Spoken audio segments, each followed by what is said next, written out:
Chapter 6 leaks of Boruto 2 Blue Vortex are coming in a little less than 2 weeks, and honestly, this is where I could see the series taking a major turn. The events that took place in Chapter 5 created a lot of questions that need to be answered, and will probably be answered in Chapter 6. Everything is going to start coming together. Previously in Chapter 5, Amato officially became the first person to doubt his memories and overcome omnipotence using hard evidence and facts. This proves Eida's power doesn't necessarily prevent others from doubting their memories, it's just that people in general are usually not capable of having the mental fortitude to actually doubt their memories. Amato stating this knowing that he's being watched has created a huge opening for Boruto. Now everyone in the community are questioning if Amato has any secret plans. Why wait until now that Boruto's back to come out and say this? And since Boruto is now collaborating with Kashin Koji, who is heavily associated with Amato, there is definitely something going on between those two that should be revealed at a later time, because now we know that they have a new driving motive that could either save Konoha or make things worse than what they already are. Now that Boruto is back in the village, and Shikamaru hearing that everyone's memories have been altered puts him in an awkward position, because now it only proves that Sarada was correct about Boruto all along. This not only makes Sarada more trustworthy within the least higher ups, but it also gives Boruto a chance to explain what happened within these past 3 years, what he learned about the Ten Tails, and what happened between him, Sasuke, and Code prior to Code coming to Konoha. I also feel there might be a chance Shikamaru might want to conduct some experiments on Boruto and Kawaki, only to further prove Amato is correct. Because if Amato is proven correct, that means the entire narrative of Boruto 2 Blue Vortex will be flipped on its head. And the person that might be put on pressure is Kawaki. It might also put someone like Eida on closer watch as well, especially since they don't know the true nature of Eida's power yet like Boruto and the others do. This creates an opportunity for Sarada and Sumire to sort of like lead the charge, not in place of the Hokage, but have a direct influence on any changes made to Konoha, because they were never affected by omnipotence, meaning they have all their memories intact. I only say this because even though they're under omnipotence now, this fact may affect their decision making, probably thinking more of their memories are being altered, which would lead to guys like Shikamaru or Konohamaru even further doubting their judgment. But the only thing is, even though this is a very important matter, I feel the overwhelming news that Eida will eventually reveal to Shikamaru about the Shinju making their move will definitely overshadow the fact that they've been lied to all this time, especially if they learn that one of the Shinju is indeed after Naruto. I mean, that fact alone might raise suspicion that Naruto is still alive somewhere, especially if there was no way to confirm his death anyway. And if Shikamaru truly believes that he is under omnipotence, meaning he now knows that Boruto is really the 7th son and Kawaki is the outsider, puts even more pressure on Kawaki because he's gonna press him to find out where Naruto really is. I mean, I said this numerous of times, even if Kawaki does come out and just say, you know what, I did seal the Hokage to protect him, the fact of the matter is, what happened in the past is in the past. Right now, the Shinju are actively heading towards Konoha, and one of them, probably the strongest, is after Naruto. And Shikamaru already had his doubts about Naruto beating stronger enemies since he lost Kurama. So I feel Shikamaru wouldn't even mind Kawaki keeping Naruto sealed. Well, in the meantime anyway, until they get rid of the Shinju. So either way you look at it, Amato and Eida are very important characters to the upcoming chapter,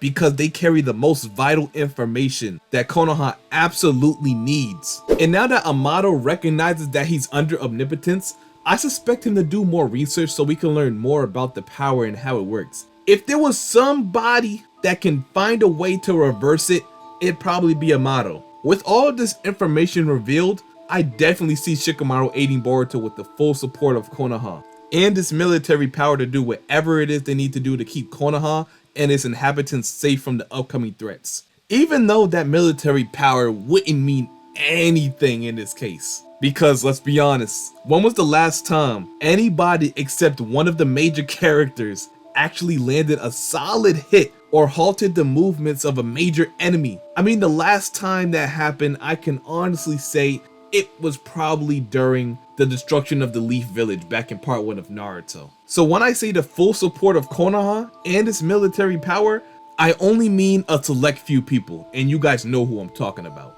So even though everyone is starting to overcome omnipotence because of Amato, I can't help but to think about the inevitable confrontation between Boruto and the rest of Team 7 that could happen as soon as next chapter. Right now in the manga, Boruto has just met up with Sarada and Sumire after everything he went through with Code and the Ten Tails. Now that it's officially been 4 chapters since we've seen MITSUKI, I feel like this will be a perfect time to have like a Team 7 reunion. With Boruto suddenly sensing strong chakra approaching, he will suddenly look over to the direction it's coming from and see MITSUKI in his Sage mode and Kawaki fully prepared to dispose of Boruto while he had the chance. Kawaki stated in chapter 1 that even though Boruto can suppress his chakra to mask his presence, he couldn't fool Kawaki with this tactic. So even if Boruto is still trying to hide his presence, Kawaki will still find him.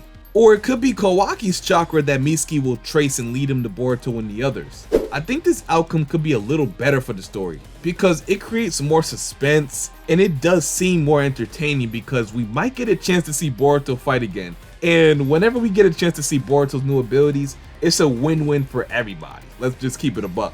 So for chapter 6, there is a high possibility we could see an early Boruto Kawaki scuffle or even just Boruto and MITSUKI fight.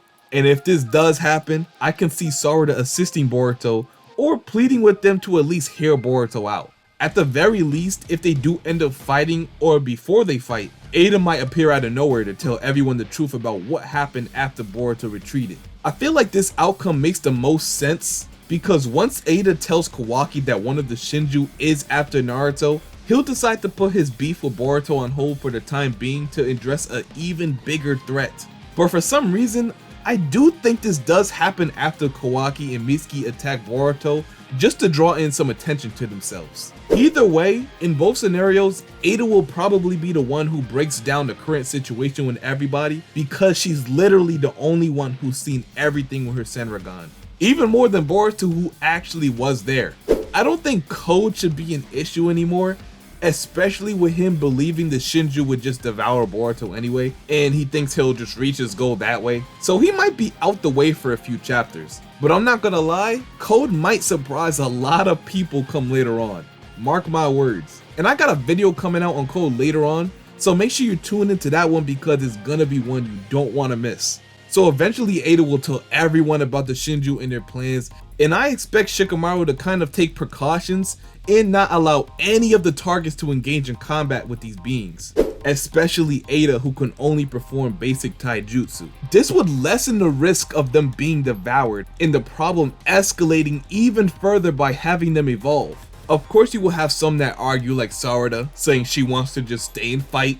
I mean, it is a good idea, but Shikamaru's plan to hide them probably wouldn't end up working anyway, and guys like Sarada and Konohamaru would just end up fighting for their lives, especially if the Shinju are familiar with the target's chakra signature. So probably the best course of action at this point would be to just draw the Shinju away from Konoha. If they actually knew the Shinju were coming and still decided to keep the targets in the village, then that's just bad strategizing. So I don't know if I would expect anything to happen in Konoha per se, but if they pull up as soon as the next chapter, then there probably wouldn't be enough time to make a solid strategy. So most likely every shinobi, jonin and above, would be fighting trying to protect the village, creating a Konoha versus the Shinju scenario. I made a video on all of the matchups and how the fight would most likely go just off the information we have at the time of this video, like Damon versus Bug, Hidari versus Sarada, Kawaki and Jura. And I even threw Boruto in the fight as sort of like a wild card because none of the Shinju actually targeted him directly. So if you're interested in that, click the link on the top right. It's a really interesting video. So let me know your thoughts on anything that could possibly happen in chapter 6. Me personally, I think I would rather see Boruto face off against Kawaki, MITSUKI, or even both of them before they learn about the Shinju, just to create some suspense and somewhat keep the pressure on Boruto. But what do you guys think? Leave all your thoughts, questions in the comment section below, and I'm gonna give my thoughts as well. This month we're getting chapter 6 a little earlier than we ever have, that being on the 18th of January. And we'll be getting the leaks even earlier than that, probably being on the 14th through 16th of January. So I thought I'd get this video out that way so we could start dropping some real heat this month. So I hope you all will stick around because it's gonna be a good year, bro. But without further ado, I hope you boys and girls enjoyed the video. I'm gonna see y'all in the next one. Peace.